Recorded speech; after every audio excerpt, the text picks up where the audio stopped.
Hola, ¿qué tal? Bienvenidos. Seguro que más de una vez nos ha pasado.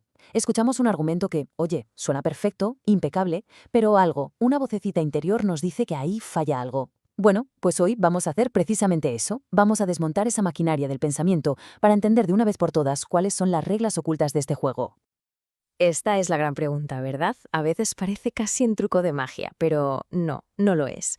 Todo se reduce a una diferencia que es fundamental, la que hay entre la estructura y el contenido. Vamos a averiguar juntos en qué consiste exactamente.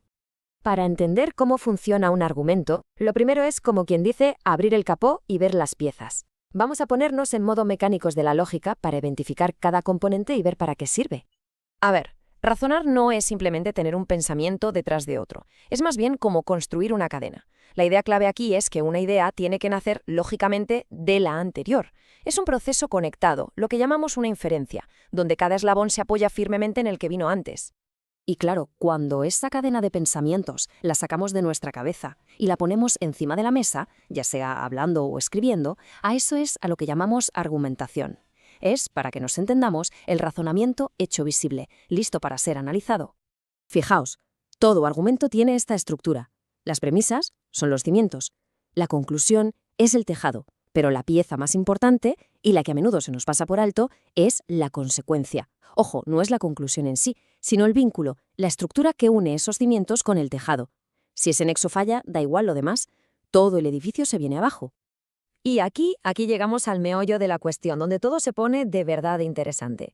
Vamos a desvelar una de las ideas más potentes y a primera vista más extrañas de la lógica. Es una revelación que cambia por completo las reglas de cómo evaluamos todo lo que escuchamos. Resulta que un argumento se libra en dos campos de batalla a la vez. Por un lado está la forma, o sea, la estructura es lógicamente sólida, está bien montado, a esto lo llamamos validez. Y por otro lado está la verdad, las premisas que se usan reflejan la realidad y estas son dos preguntas completamente independientes. Y aquí está la idea central, la que lo cambia todo. Se puede construir un argumento con una lógica impecable, una estructura perfecta, pero usando premisas que son mentira. La maquinaria del razonamiento puede funcionar a la perfección, incluso si el material que le echamos es pura invención. El mismísimo Aristóteles nos dio el ejemplo perfecto de este escándalo lógico. Suena totalmente absurdo, ¿a que sí? Pero vamos a analizarlo bien. Olvidémonos por un momento de si las frases son ciertas o no. Fijémonos solo en la estructura, en cómo encajan las piezas. Vamos a desmontar esta locura aparente. Premisa 1. ¿Toda piedra es un animal? Falsa. Premisa 2. ¿Todo hombre es una piedra? También falsa. Sin embargo, la estructura que las une, la consecuencia, es lógicamente impecable. El engranaje es perfecto.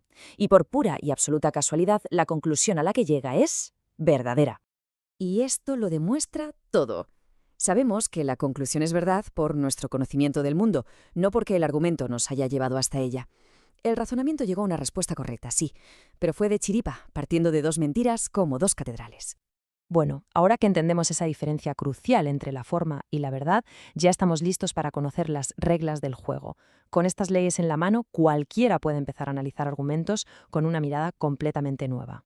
Para que un argumento sea formalmente válido, o sea, para que su esqueleto, su estructura sea correcta, tiene que obedecer sí o sí cuatro reglas fundamentales. Aquí no hay excepciones que valgan.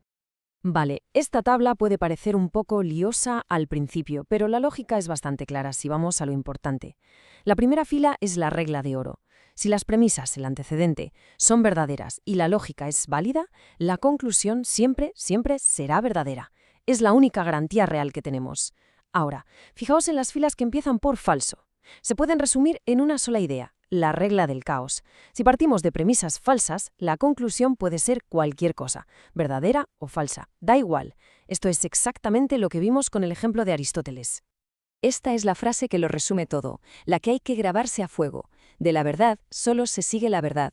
De la falsedad se puede seguir cualquier cosa. Y esta es la gran lección. Hay que desconfiar de esos argumentos que, aunque lleguen a una conclusión que nos guste, parten de premisas que son dudosas o directamente falsas. Y ya para terminar, vamos a echar un vistazo a las dos grandes autopistas por las que viaja nuestro razonamiento.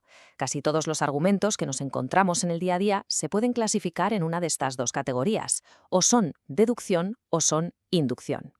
La explicación de toda la vida, la del colegio, es que la deducción va de lo general a lo particular y la inducción, pues al revés. A ver, no está del todo mal, ¿eh? Es una buena forma de empezar a entenderlo, pero se queda un poco en la superficie. Hay una diferencia mucho más profunda y mucho más elegante. La verdadera distinción no tiene que ver tanto con la dirección, sino con el plano en el que nos movemos. Es como si hubiera un salto entre dos niveles, el nivel de las cosas que podemos ver y tocar, las experiencias, y el nivel de las ideas, de los conceptos abstractos.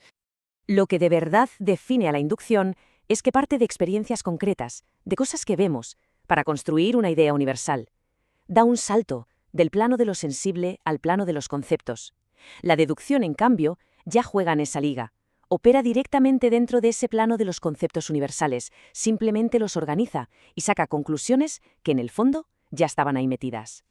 Y con todo esto, el juego cambia por completo. A partir de ahora, al escuchar un debate, una noticia, una simple conversación, se tiene una nueva herramienta. La pregunta ya no es solo ¿es verdad lo que se está diciendo?, sino también, y quizá más importante, ¿es válido el argumento que lo sostiene? La respuesta muchas veces es sorprendentemente reveladora.